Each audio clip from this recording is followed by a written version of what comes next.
आकाशवाणी सिडनीवर विजय जोशी आजचा कार्यक्रम सादर करीत आहेत. आजच्या कार्यक्रमाचे प्रायोजक आहेत दिलीप व प्रज्ञा कानेटकर. त्यांच्या आर्थिक सहाय्याबद्दल आकाशवाणी सिडनीतर्फे धन्यवाद. आज आकाशवाणी सिडनीवर डॉक्टर राजीव कर्णिक यांची मुलाखत चालली आहे.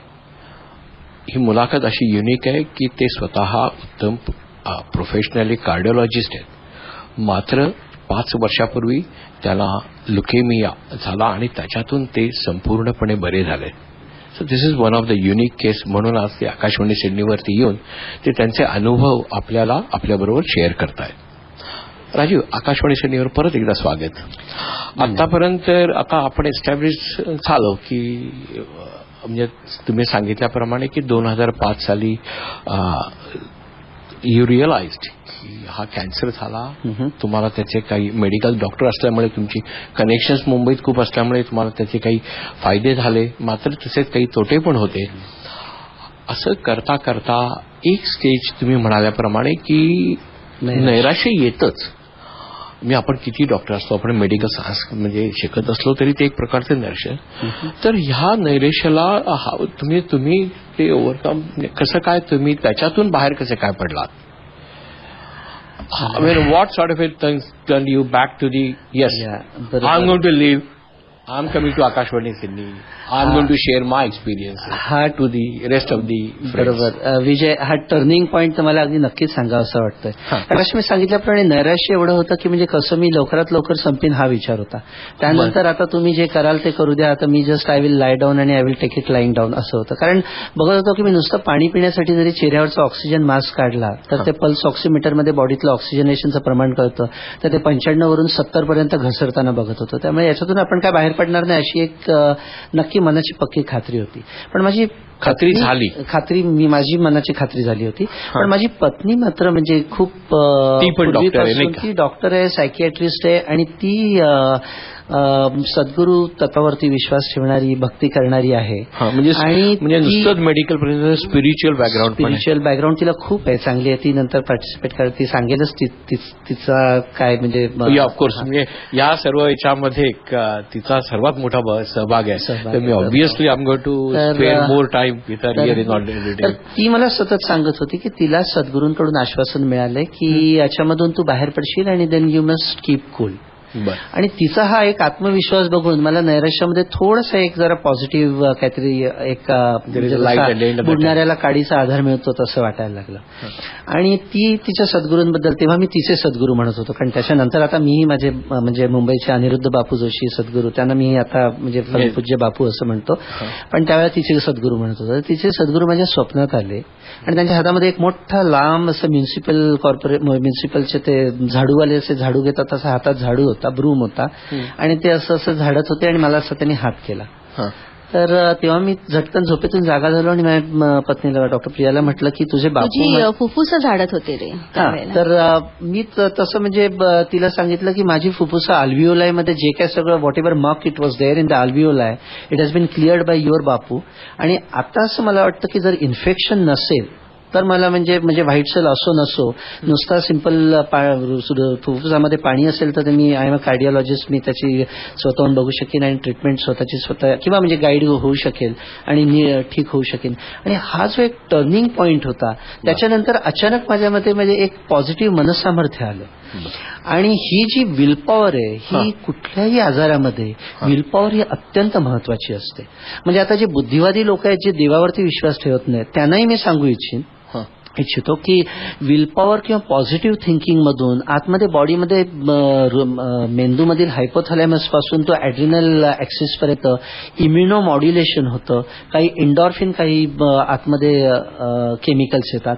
आणि म्हणजे काय, म्हणजे थोडक्यात माझ्यासारख्याला लेमॅनला हे इंग्लिश शब्द मेडिकल समजा आता बॉडीमध्ये कॅन्सरच्या पेशी असतील तर त्यांना मारण्यासाठी ज्याप्रमाणे अँटी कॅन्सर किमोथेरपी दिली जाते तसं बॉडीच्या आतमध्ये सुद्धा फायटिंग किलर सेल्स असतात, lymphocytes, T killer cells and helper cells. आणि ती आपली बॉडीची इम्युनिटी किंवा प्रतिकार शक्ती ठरवत असतात. आणि या इम्युनिटीमध्ये हा जो आपला पॉझिटिव्ह विचार किंवा म्हणजे हायपोथॅलेमस मधून येणाऱ्या ज्या संप्रेरणा असतात तर त्या आतमध्ये काही केमिकल्स, एन्डॉर्फिन्स आणि आतमध्ये जे न्यूरो ट्रान्समिटर्स असतात त्याच्यामधून हे इम्युनो मॉड्युलेशन होतं, प्रतिकार शक्ती वाढते आणि कॅन्सर सेल्स इव्हन मरण्यामध्ये सुद्धा मदत होते. इनफॅक्ट जर्मनीमध्ये एक पुस्तक आहे, त्याच्यामध्ये एका सर्जनच होता आणि त्यांनी हे पुस्तक लिहिलं आणि त्यांनी दाखवले की बऱ्याचशा कॅन्सर पेशंटमध्ये त्यांनी हा प्रयोग करून बघितला आणि त्यांनी सांगितलं की तुम्ही विचार करा की तुमच्या कॅन्सर सेल्स आणि चांगल्या सेल्स यांच्यामध्ये फायटिंग चालले आणि your good cells are fighting and they are winning over the cancer cells. आणि असं रोज विचार करून करून त्याच्यामध्ये म्हणजे तुम्ही जी काय म्हणजे प्रतिकार शक्ती वाढवता. आणि त्यांनी असे म्हणजे डॉक्युमेंटेड एक्सपेरिमेंटचं जे पुस्तक अवेलेबल आहे एका जर्मन सर्जनचं. आणि ही मनसामर्थ्य किंवा शक्ती जी आहे ती मला प्रियाकडून, तिच्या सद्गुरूकडून म्हणजे अनिरुद्ध बापू जोशी मुंबईचे त्यांच्याकडून मिळाली. आणि आज सुद्धा मी ते स्वप्न हा मी माझ्या आयुष्यातला एक टर्निंग पॉइंट धरतो. म्हणजे की एवढा सिव्हिअरनेस होऊन देखील आणि तुमची स्वतःची मेडिकल बॅकग्राऊंड असून देखील त्याच्यामध्ये तुम्ही खूप प्रोफेशनल, खूप मोठे आहात, तर तरी देखील त्यावेळेला to move it from negative side to positive कुठेतरी ती एक स्पिरिच्युअल हेल्प असते. प्रिया, मी नक्कीच म्हणजे तुमच्याकडे नक्कीच येणार आहे की या सर्व बाबतीमध्ये की तुम्ही स्वतः देखील मेडिकल डॉक्टर आहात, अशा वेळेला की जेव्हा हे लक्षात आलं की म्हणजे किंवा डॉक्टरनी कन्फर्म केलं की नाही तुमचे मिस्टर आहेत, त्यांना ब्लड कॅन्सर झालाय, ल्युकेमिया झालेला आहे, तर how do you accepted that? And I know it's very difficult. It's tough to explain this to our, but कसं आहे की आपण जरी एखादी व्यक्ती डॉक्टर असली तरी सुद्धा शेवटी पहिली ती पत्नी असते अशा वेळेला, एक ह्युमन बिईंग असते. त्याच्यामुळे हा आजार प्राणघातक आहे हे तर मला माहितीच होतं. त्याच्यामुळे म्हणजे इतर कुठल्याही सामान्य नॉन मेडिकल पत्नीची जी रिॲक्शन असेल की पायाखालची जमीनच सरकली माझ्या, म्हणजे मला काही पॅनिक अटॅक म्हणतो तसं झालं. आणि 2 मुलींचं माझ्या भविष्य अंधकार दिसायला लागला डोळ्यासमोर, काही सुचेना मला. आणि ब्लड कॅन्सर सारखा म्हणजे राक्षसच जसा काय आमच्या कुटुंबाला गिळायला समोर उभा होता, अशा प्रकारे ती परिस्थिती होती.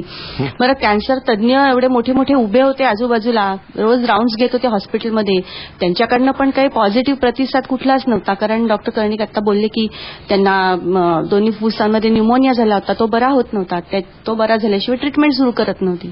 त्यामुळे अशा वेळेला काय होतं की म्हणजे मी बऱ्याचदा बघितलेलं आहे की बुद्धिवादी जी माणसं असतात, जी देव किंवा या कन्सेप्टला नेहमी डाऊटफुल नजरेने बघतात, ती माणसं मग साहजिक आहे आपलं नातेवाईक, आपला स्वतःचा नवरा किंवा स्वतःची बायको जिकडे आपलं स्वतःचं लाईफ स्टेकला लागलेलं आहे, अशा वेळेला मग त्यांचा बुद्धिवाद त्यावेळेला तो बाजूला जातो आणि मग ते इतके डेस्परेट होतात की ते जाऊन अगदी दगडाला पण नमस्कार करायचा म्हटला तरी ते करतात. किंवा मग अशा वेळेला काय होतं, कोणीतरी भोंदू बाबा येतो, कोणीतरी कुडमुड्या ज्योतिषी येतो आणि मग त्यांचा ताबा घेतो की इथे अभिषेक करा, तिथे अमुक करा, अमुक करा. परंतु मी फॉर्च्युनेट होते की मी असं काहीच कधी केलं नाही. म्हणजे त्यांचा डायग्नोसिस कळल्यानंतर सुद्धा मी ह्याला पैसे द्या, यज्ञ करा, अमकं करा, तमकं करा, असं अशा भानगडीत कधीच पडले नाही. कारण माझ्या मागे माझे सद्गुरू ठामपणे होते. अनिरुद्ध बापू हे माझे सद्गुरू डॉक्टर कर्णिकांना आजार व्हायच्या 5 वर्ष आधीपासून मी, माझा एक्झॅक्टली तोच प्रश्न होता की ते गुरु म्हणजे कॅन्सर झाल्यानंतर म्हणजे झाल्यानंतर का तुमच्या लाईफमध्ये पहिल्यापासूनच 2000 मे पासून मी त्यांच्याकडे रेग्युलरली गुरुवारची उपासना असते त्याला जात होते, त्यांची प्रवचनं रेग्युलरली अटेंड करत होते आणि भक्ती मार्गावरती मला त्यांनी त्यावेळेलाच वळवलेलं होतं. आणि त्याच्यामुळे तो जो आघात होता आमच्या कुटुंबावरचा, तो आघात झेलण्यासाठी म्हणजे मी त्यांना हाक मारली की जेव्हा सायन्स म्हणतं की आम्ही काही करू शकत नाही आणि आपल्याला आपला माणूस हवं असतं, मग अशा वेळेला आपण टाहो फोडून कोणाकडे जाणार?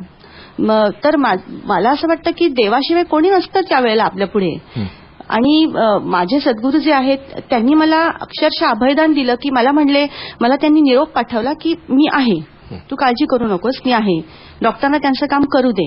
आता अशा प्रसंगामध्ये म्हणजे मी ज्यांनी गुरुचरित्र वाचलं असेल त्याच्यात एक 14वा अध्याय आहे, त्याच्यामधला एक श्लोक आहे, खूप महत्वाचा श्लोक आहे की ज्याचे हृदयी श्री गुरु स्मरण त्याशी कैसे भय दारुण, काळ मृत्यू न बाधे जाणं अपमृत्यू काय करी. हा जो श्लोक आहे हा अक्षरशः म्हणजे माझ्या सद्गुरूंनी मला तो जगायला लावला की माझं दुष्ट प्रारब्ध जे होतं, जे काही प्रत्येक माणसाचं एक प्रारब्ध फेट असतो त्याप्रमाणे त्याच्या आयुष्यात घटना घडत असतात, तर त्या सामोरं जाऊन यशस्वीपणे आयुष्य जगण्यासाठी जी सद्गुरू कृपेची जी गरज असते त्या कृपेची प्रचिती माझ्या सद्गुरूंनी मला दिली. बरं का, त्याच्यानंतर डॉक्टर कर्णिकांनी जो त्यांच्या स्वप्नाचा उल्लेख केला त्याच्यानंतरच्या दुसऱ्याच दिवशी परमपूज्य बापूंच्या पत्नी परमपूज्य सौ नंदाई म्हणतो आम्ही त्यांना, त्या स्वतः डॉक्टर कर्णिकांना भेटायला हॉस्पिटलमध्ये आल्या आणि त्यांनी डॉक्टर कर्णिकांना बापूंचा निरोप दिला की you will fight and win the battle. म्हणजे कसं की काही ठिकाणी आपण बघतो की चमत्कार म्हणजे कसे काळ्याचं पिवळं पिवळ्याचं निळं असं काही नाही. अशा you will have to fight.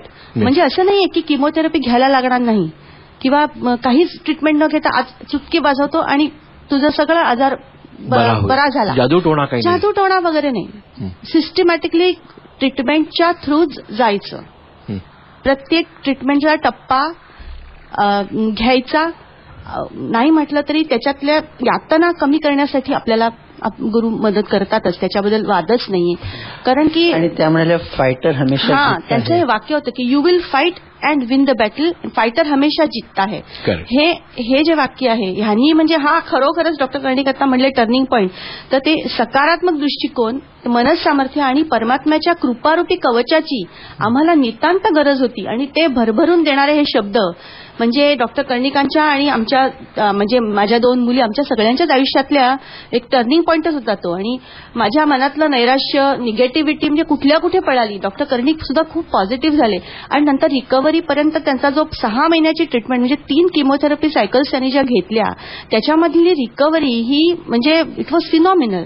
म्हणजे नॉट ओनली रेमिशन मिळालं त्यांना, कम्प्लीट रेमिशन, परंतु ते जीन्स जे असतात त्याच्यामध्ये म्युटेशन होतं, त्या जीन्सच्या म्युटेशनमुळे हा प्रॉब्लेम तयार होतो. तर ते mutation it came back to normal, reverse झालं ते. तर ही जी मुळापासूनची रिकव्हरी आहे ही रिकव्हरी वॉज अ मिरॅकल. कारण डॉक्टर कर्णिकांच्या नंतर जवळजवळ 5 केसेस अशाच प्रकार, same diagnosis, same treatment given to the patient, पण response was not like him. Unfortunately ते लोक दगावले. मग अशा वेळेला माणूस एखादा बुद्धिवादी डॉक्टर असो, मग तो म्हणजे सायंटिस्ट असो, तरी त्याला एकदा तरी तो विचार करायला त्याला भाग पाडतेच ही परिस्थिती की बाबा अशी काय फॅक्टर आहे, असा काय फॅक्टर आहे की जो इतर ठिकाणी लॅकिंग होता आणि इकडे होता. डॉक्टर प्रिया, तुम्ही तर खूप महत्वाचं तर आमच्या सगळ्या श्रोत्यांना सांगितलंच आहे, पण थोडासा आम्ही आतापर्यंत आकाशवाणी श्रेणीवरती खूप वेगवेगळे प्रोग्राम्स आणि खूप मोठे मोठे आर्टिस्ट इंटरव्ह्यू झाले, पण अशा टाईपचा थोडासा असा हा प्रोग्राम सिरियस होत चाललाय. तर मला तरी पण इथे सगळ्या पॅनलवरती जे आहेत आणि मी आहे, आमच्या सगळ्यांच्या डोळ्यात कनेक्ट पाणी आलंय. तर थोडंसं आम्ही प्रोग्रामिंग नॉर्मलला परत नेतो, परत एकदा आमच्या हार्टबीट नॉर्मल करतो. तर थोडासा आपण ब्रेक घेऊया का? बरं,